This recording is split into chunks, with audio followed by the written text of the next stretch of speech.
पेड़ पर चुड़ैल।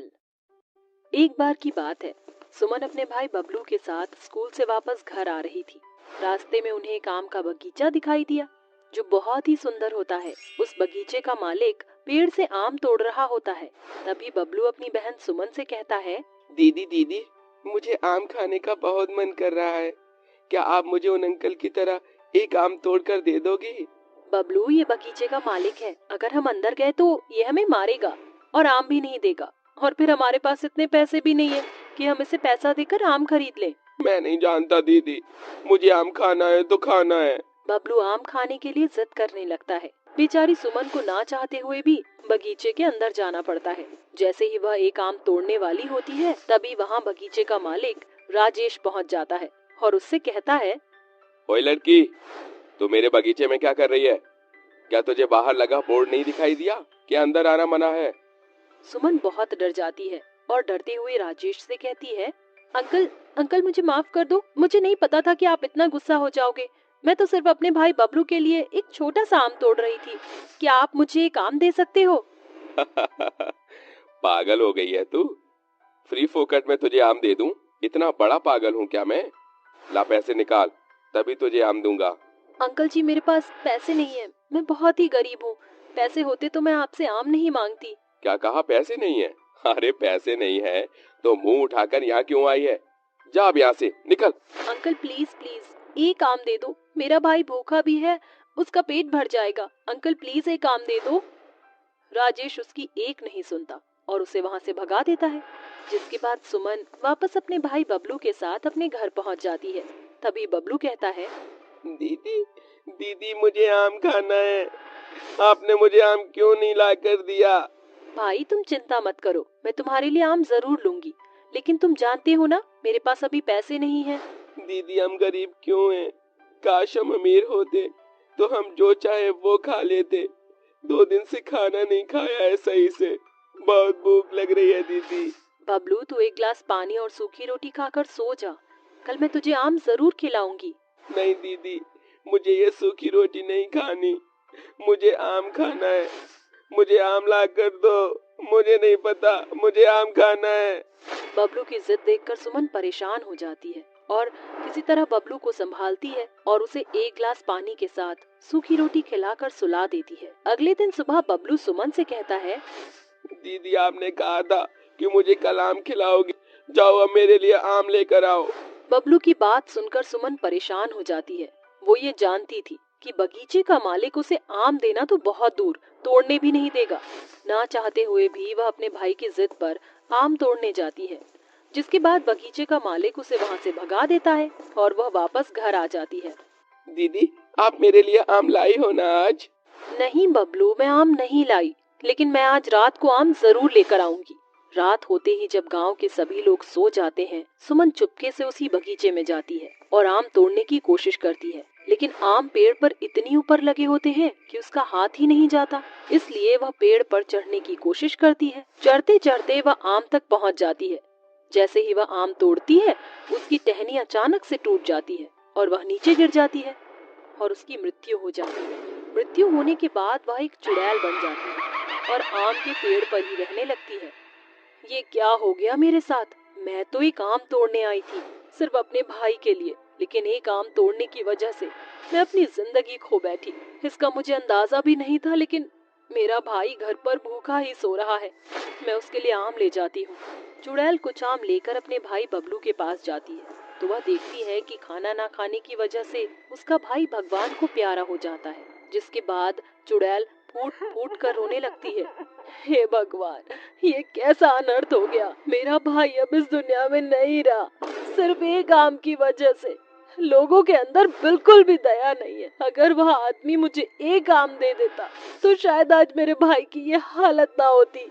ये सोच वह रोने लगती है और उसके बाद चुड़ैल वापस से आम के पेड़ पर चली जाती है। अगले दिन सुबह जब बगीचे का मालिक उस पेड़ से आम तोड़ने आता है तो चुड़ैल को बहुत गुस्सा आता है और वह अपने नुकीले नाखून से उसका गला काट देती है। आम खाना था ना तुझे, ये ले, अब ऊपर जाकर आम खाना। ये कहकर चुड़ैल बगीचे के मालिक को जान से मार देती है। जिसके बाद रात के समय कोई भी आम तोड़ने की कोशिश करता तो चुड़ैल उन्हें मार दिया करती थी। एक दिन एक राधिका नाम की औरत उस आम के पेड़ को देखकर कहती है, कितना सुंदर आम का पेड़ है और कितने रसीले आम इस पर लगे हैं, क्यों ना मैं इसमें से कुछ आम तोड़ कर ले जाऊं। ये सोचकर वह आम तोड़ने जाती है, लेकिन वह आम तोड़ती इससे पहले चुड़ैल पीछे से आकर उसका गला दबा देती है और उसे मारकर आम के पेड़ पर लटका देते हैं। अगले दिन उस आम के पेड़ के पास गांव के सभी लोग इकट्ठे हो जाते हैं और उनमें से एक औरत कहती है, ये किसी इंसान ने नहीं किया है, ये तो किसी चुड़ैल का काम है। इस औरत की गर्दन पर नाखून के निशान देखो।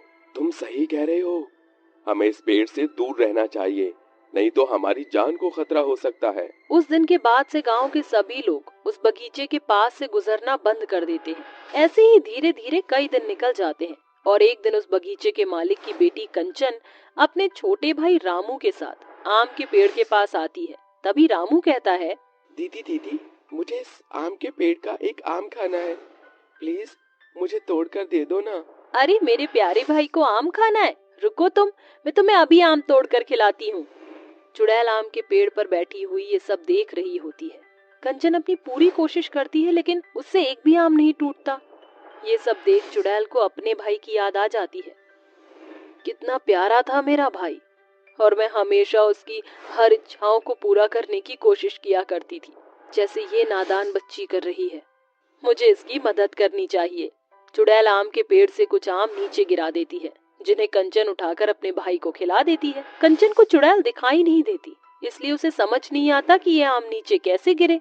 कुछ देर में वह दोनों आम खाकर वहां से चले जाते हैं। तभी चुड़ैल अपने आप से कहती है, आज मेरे दिल को सुकून मिला है। जो काम मैं अपने भाई के लिए करना चाहती थी वो आज मैंने इस लड़की के भाई के लिए कर दिखाया। अब मुझे यहाँ से चले जाना चाहिए। चुड़ैल वहाँ से हमेशा हमेशा के लिए गायब हो जाती है। लेकिन ये सच बात है कि आजकल लोगों में इंसानियत बिल्कुल भी नहीं है।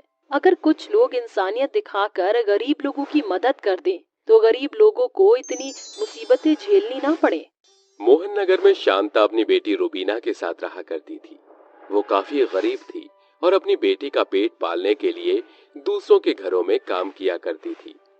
वहीं दूसरी तरफ कामिनी अपने बेटे सोहन के साथ रहा करती थी। वो काफी अमीर थे और उनको किसी भी चीज की कमी नहीं थी। साथ ही अमीर होने के साथ घमंड में वो गरीबों को कुछ भी नहीं मानती थी और गरीबों का मजाक बनाया करती थी। शांता कामिनी के पड़ोस में रहा करती थी। गरीब होने के कारण कामिनी की बेटी रुबीना पूरा दिन मिट्टी में खेला करती थी और वहीं सोहन अमीरी में जिंदगी जीने की वजह से अपने घर में बड़े बड़े कारों के साथ खेला करता था। और एक दिन रुबीना को बुखार आ गया। शांता रुबीना के इलाज के पैसे लेने के लिए अपनी मालकिन के पास जा रही थी। वहीं दूसरी तरफ कामिनी अपनी बेटे के लिए खिलौने लेकर घर वापस जा रही थी कि तभी कामिनी के कार का एक्सीडेंट हो गया, जिसके नीचे शांता आ गई और कामिनी और शांता दोनों की ही मौत हो गई। कुछ ही देर में दोनों चुड़ैल बन गई। वहीं एक तरफ रुबीना बीमार थी, इसका इलाज करवाना था, और दूसरी तरफ सोहन के पास सिवाय कामिनी के कोई भी नहीं था उसकी देखभाल के लिए। अपने अपने बच्चों का ध्यान रखने के लिए दोनों चुड़ैल अपने अपने घर की ओर निकल जाती हैं। शांता रुबीना के पास जाती है और उसको बिस्तर पर पड़ा हुआ देख शांता उदास हो जाती है और वो रुबीना से बोलती है, रुबीना बेटी, तेरा बुखार अभी तक नहीं उतरा। उसकी ये आवाज सुनकर रुबीना अपनी आंखें खोलती है और जब वो देखती है कि उसके सामने एक चुड़ैल खड़ी होती है तो वो डर जाती है। डरते हुए वो उस चुड़ैल से बोलती है, कौन हो तुम? बेटा रुबीना, मैं तेरी माँ हूँ, तू मुझे पहचान नहीं पा रही? अगर तुम मेरी माँ हो तो तुम चुड़ैल कैसे बच सकती हो? शांता अब उसको सारी बात बता देती है और रुबीना अपनी माँ से बोलती है, माँ, हमारे पास तो कोई भी नहीं था और आप भी मुझे छोड़कर चली गई। अब मैं किसके पास रहूंगी? रुबीना मेरी बच्ची, भगवान ने मुझे तेरे पास इस चुड़ैल का रूप देकर इसीलिए तो भेजा है ताकि मैं हमेशा तेरे साथ रह सकूं। इतना कहकर वो एक मामूली सी औरत का रूप धारण कर लेती है और अब अपनी जिंदगी फिर वैसे ही दूसरों के घरों में काम करके अपनी बेटी रुबीना का पेट पालने लगती है। वहीं दूसरी तरफ कामिनी अमीर होने की वजह से घमंडी थी और जब वो चुड़ैल बनी तो वो अपने बेटे को नहीं दिख रही थी और अपनी माँ को न दिखने की वजह से सोहन बहुत रोने लगा और माँ माँ करके चिल्लाने लगा। माँ, माँ, कहाँ हो तुम? 2 दिन हो गए हैं तुम मुझे नहीं दिखी, कहाँ चली गई हो तुम? तुम तो मेरे लिए खिलौने लेने के लिए गई थी, कहाँ रह गई हो? अब तक नहीं आई। मैंने तो अभी तक कुछ खाया भी नहीं है, कहाँ हो माँ तुम? ये सब देखकर कामिनी रोने लगती है और खुद से बोलती है, ये कैसा अन्याय है। मेरी कार से शांता का भी एक्सीडेंट हुआ था, लेकिन वो अपनी बच्ची का अच्छे से ध्यान रख पा रही है, लेकिन मैं तो मेरे बेटे को दिखाई भी नहीं दे रही हूँ।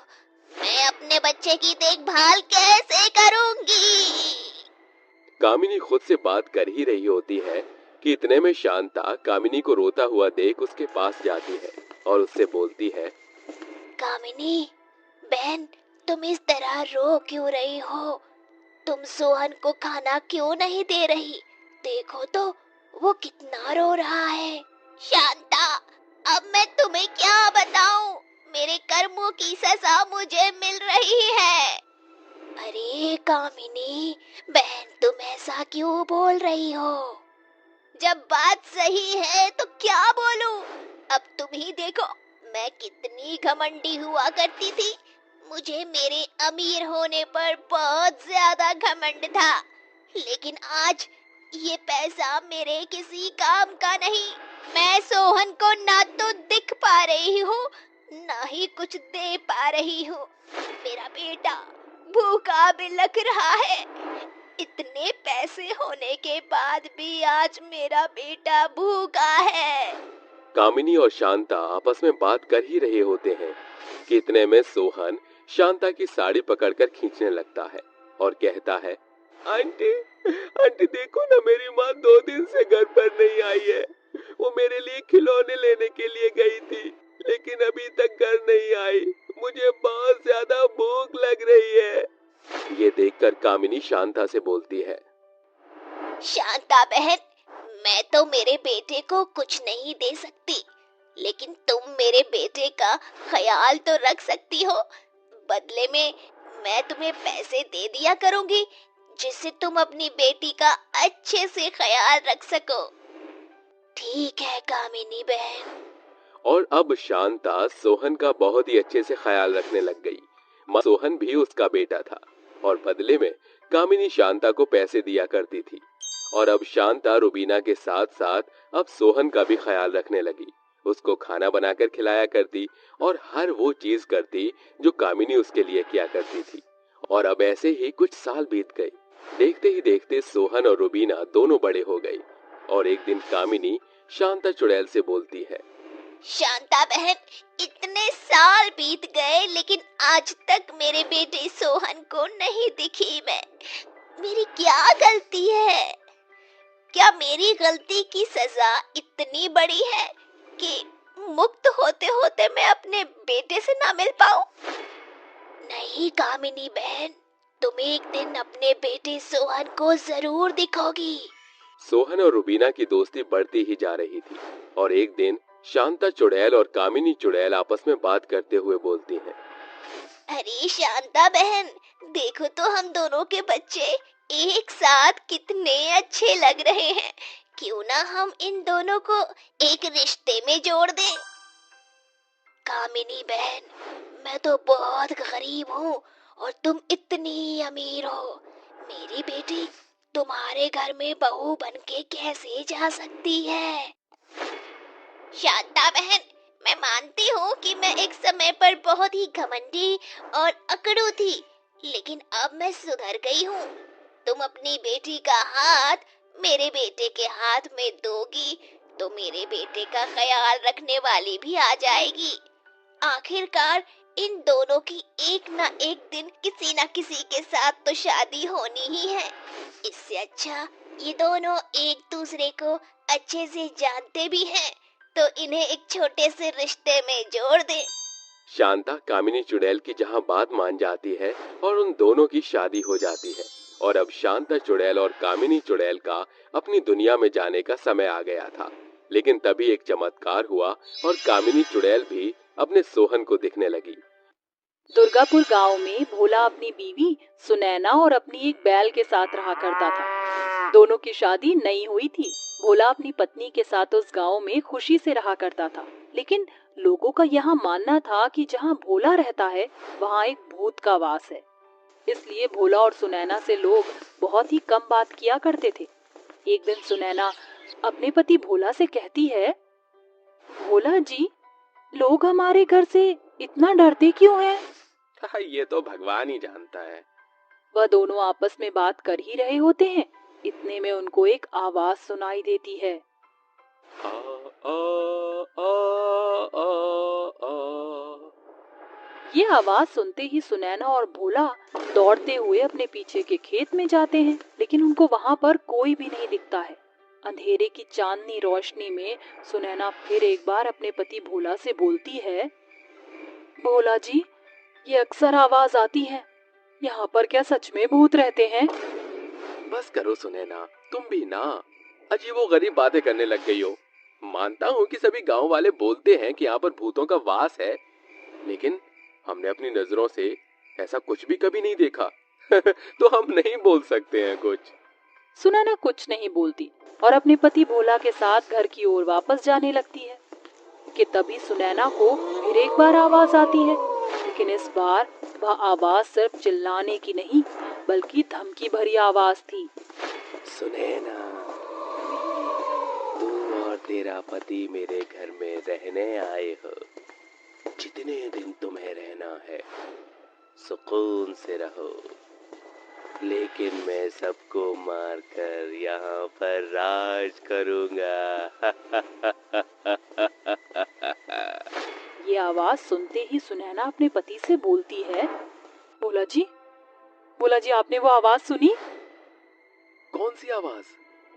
अरे यही आवाज, देखो ना, इस बार ये सिर्फ चिल्ला नहीं रहा बल्कि मुझे धमकी दे रहा है कि मैं आपके साथ इसके घर में रह रही हूँ, लेकिन ज्यादा दिन सुकून से नहीं रह पाऊंगी, ये सबको मार देगा। बस करो सुनैना, कैसी बेहूदी बातें कर रही हो तुम। भोला उसकी बात नहीं मानता और उसको जबरदस्ती अपने घर की ओर ले जाता है, लेकिन सुनैना का मन ये मानने को नहीं था कि वह सिर्फ उसका वहम है। वहीं दूसरी ओर आधी रात 3 बजे सुनैना को रोने की आवाज आती है और उस रोते हुए आवाज का पीछा करते हुए सुनैना जाती है और उस खेत में जाकर पहुंच जाती है जहां पर भोला और सुनैना दोनों खेती कर अपना गुजारा किया करते थे। वहीं दूसरी तरफ भोला की आंख खुलती है और वो देखता है कि उसकी बीवी सुनैना उसके पास नहीं है और वह अपनी बीवी को ढूंढता हुआ घर से बाहर निकल जाता है, लेकिन सुनैना उसको कहीं भी नहीं दिखती है और ढूंढते ढूंढते भोला उस खेत में पहुंच जाता है जहां वह देखता है उसकी बीवी बेहोशी की हालत में धरती पर पड़ी हुई है। भोला तुरंत उसको उठाता है और अपने घर में ले जाता है। अगली सुबह सुनैना को होश आ तो जाता है, लेकिन वहां सुनैना के रूप में सुनैना नहीं बल्कि कोई और ही था। सुनैना को देख भोला उसे बोलता है, अरे सुनैना, तुम इतनी शांत क्यों हो? लेकिन सुनैना का कोई भी जवाब भोला को नहीं मिलता और इतना कहकर भोला वहां से चला गया। और जब वो खेती कर रहा होता है तब उसको अपने खेत में एक बैल का कटा हुआ सिर दिखाई देता है और वह डर जाता है, लेकिन फिर भी वह खुद को संभालता है और दोबारा खेती करना शुरू कर देता है। थोड़ी देर बाद भोला को फिर एक बार एक आदमी का सर दिखाई पड़ता है। वह उसको देखकर अब चिल्ला पड़ता है। भोला की आवाज सुनकर कुछ गांव वाले वहां पर आते हैं और उससे पूछते हैं, अरे क्या हुआ भोलवा, काहे चिल्ला रहे हो तुम? अरे अरे काका, देखो, ये पहले तो एक बैल का सिर मिला, लेकिन अब मुझे यहाँ पर किसी आदमी का कटा हुआ सिर दिख रहा है और यहाँ खून भी निकल रहा है। अरे भैया, हम तो तुमको पहले ही समझाए थे कि तुम्हारे घर और खेत में एगो भूतवा है, लेकिन भैया तुम हमारी बात माने नहीं। लो अब भुगतो। इतना कहकर और सुनकर भोला और बाकी सभी गांव वाले अपने अपने काम पर लग गए। थोड़ी देर बाद शाम हो गई और उसको देर हो गई। जब वह घर जा रहा था बाकी किसानों के साथ उसको एक आवाज आई, भोला, भोला, भोला, अरे ओ भोला, तुम्हारी बीवी अब तुम्हारी नहीं रही।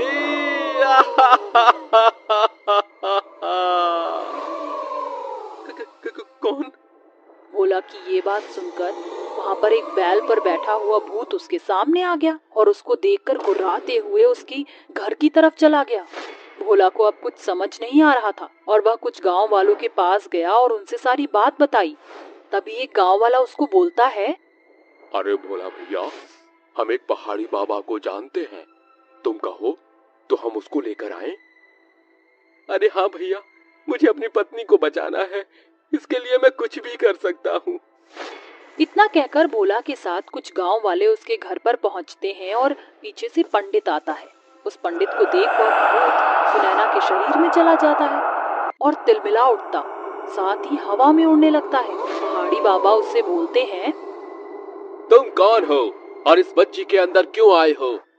मुझे बता दो वरना मैं तुम्हें भस्म कर दूंगा। पहाड़ी बाबा इतना कहकर उस भूत के ऊपर भभूत फेंक देते हैं, जिस वजह से भूत गुर्राते हुए बोलता है, मैं तुम सब में से किसी को भी नहीं छोड़ूंगा। इन गांव वालों ने मुझे मार दिया है, जिस वजह से मैं इन सबको मारकर अपनी बीवी बच्चों की मौत का बदला लूंगा। आखिर तेरे साथ हुआ क्या था? मैं अपनी गर्भवती पत्नी के साथ यहाँ पर खुशहाल जीवन व्यतीत कर रहा था, परंतु इन गांव वालों को मेरी सफलता अच्छी नहीं लगी। सोहन अपनी गर्भवती बीवी शारदा और अपने एक बैल के साथ रहता था। वह काफी खुशहाल था और पूरे गांव में सबसे ज्यादा उसी की खेत में फसल उगी थी, और जिस वजह से सोहन खूब तरक्की करता गया और धीरे धीरे करके वह अमीर होता गया। लेकिन उसकी यह सफलता कुछ लोगों को बर्दाश्त न हो सकी और इसलिए कुछ बनिए लोग आपस में चर्चा करते हैं। अरे भैया, देखो तो सोहनवा कितना अमीर होता जा रहा है। अरे हाँ भैया, हमें इसका कौनो इलाज करवाना पड़ेगा। अरे भाई, हमारी मानो, रात में हम इनको भगवान जी के पास पहुंचा देते हैं। वह तीनों आपस में घिनौना प्लान बनाकर आधी रात को सोहन के घर में घुस गए और सोहन की गर्भवती पत्नी शारदा को मार दिया। यह सब सोहन का बैल देख रहा था और अपनी मालकिन को बचाने के लिए वह आया, लेकिन उन बनियों ने उस बैल को चूरा भोंककर मार दिया। तभी सोहन वहां आता है और वह चिल्लाने ही वाला होता है कि एक बनिया ने उसका गला काट दिया और उन तीनों की लाश उसी के खेत में दफना दी और उनका सारा पैसा लेकर वहां से चले गए। उन्होंने उन सबको मार तो दिया, लेकिन सोहन की आत्मा उसकी बैल में घुस गई और वह एक जादुई भूतिया बैल बन गया। इन सब ने मिलकर हम सबको कुछ पैसों के लिए मार दिया। उन्हें जरा सा भी तरस नहीं आया मेरी गर्भवती पत्नी को देखकर। मेरे बैल को मार दिया, मुझे मार दिया। क्या मिला इन सबको हमें मारकर? अब मैं किसी को नहीं छोड़ूंगा, सबको मार दूंगा। हम मानते हैं तुम्हारे साथ गलत हुआ है, लेकिन तुम अपने बदले की आग में इतने अंधे हो गए हो कि तुम सिर्फ उन बनियों को नहीं बल्कि सबको मारना चाहते हो। अरे इन बेचारों ने तुम्हारा क्या बिगाड़ा है? छोड़ दो इन्हें। मैं यहाँ अपने बैल के साथ चला जाऊंगा, लेकिन मैं जब तक उस बनिया को नहीं मारूंगा, मैं अपने बैल के साथ कहीं नहीं जाऊंगा। इतना कहकर वह भूत उस गांव की भीड़ में से उन बनिया को निकालकर मार दिया और उसकी पत्नी का शरीर छोड़कर वहां से चला गया। और अब भोला और उसकी पत्नी सुनैना सबकी मदद करने लगे और खुशी से रहने लगे।